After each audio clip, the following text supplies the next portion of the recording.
Generator runs for 20 minutes and then shuts off. It restarts right away but repeats this again. What's the make and model of the generator? And can you guesstimate how old it is? Honda 5000. Do you plan on doing the work yourself? Yes. Anything else we should know to help you best? Oil level is fine. Spark plug is 2 years old. Hello, my name is. I'm going to assist you with this. What is the actual model number of the genset? While it is running, is it running smoothly, or is it surging? Does it start running rough just before it shuts down, or does it just shut down like someone turned it off? It's a Honda EG 5000 and while it's running, it is surging every 20 to 30 seconds and it is running rough just before it shuts off. It is very odd that it would run for 20 minutes before shutting down. The first thing to do is to loosen the gas cap a couple of turns. If the genset will continue to run with the gas cap loose, the vent hole in the gas cap has become plugged. Clean it out and see if that makes a difference. If not, you may have a bad carburetor.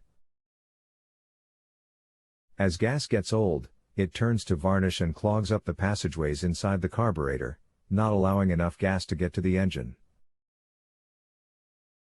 Today's gasoline formulation goes bad in as little as 30 days. This condition is cumulative. Every time gas sits, the varnish builds up just a little more, like coats of paint, until eventually gas cannot flow.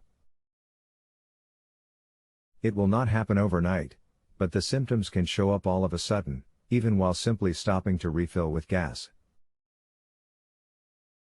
The use of fuel additives, such as stable or sea foam, will not stop this process from happening.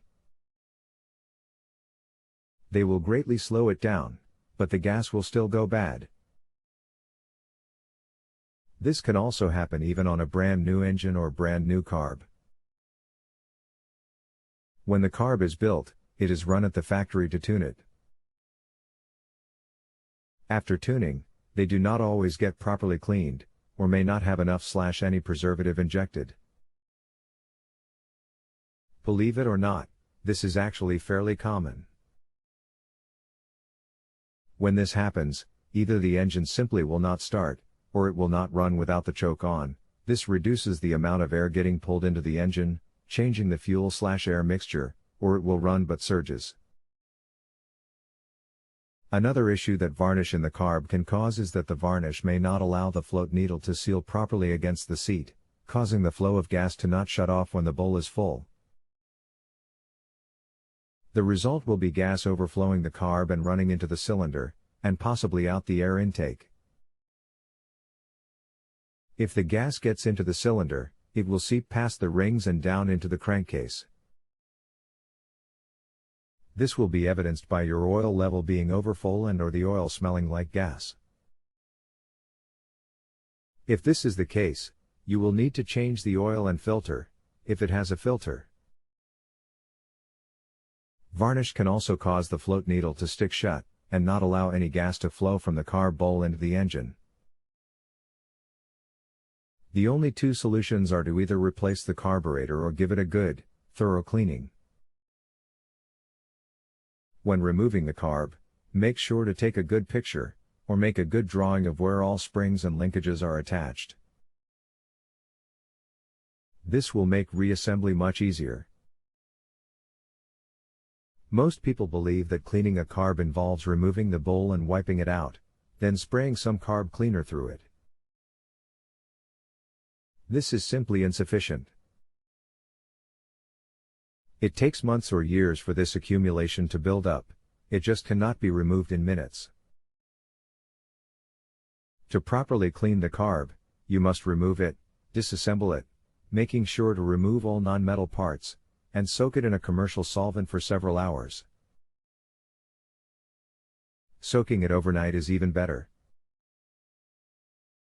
Then clean all solvent off with a spray-type carb cleaner, making sure to get lots of cleaner into every hole and passage there is. Pay special attention to the tiny holes in the bore of the carb, under the throttle plate for the carbs that have these holes. Use lots of cleaner. And make sure to wear safety goggles to avoid getting the overspray into your eyes. There will be overspray. Dry the carb with low-pressure compressed air. When reassembling the carb, make sure to use a carb kit, when one is available for your carb. Occasionally, even a good cleaning is not going to be sufficient, and you may end up having to replace the carb anyhow. Be prepared for this. If for some odd reason this does not help, please let me know so I can assist you further. If you have a home improvement or appliance question and want to chat with an expert now, visit justanswer.com/ythi.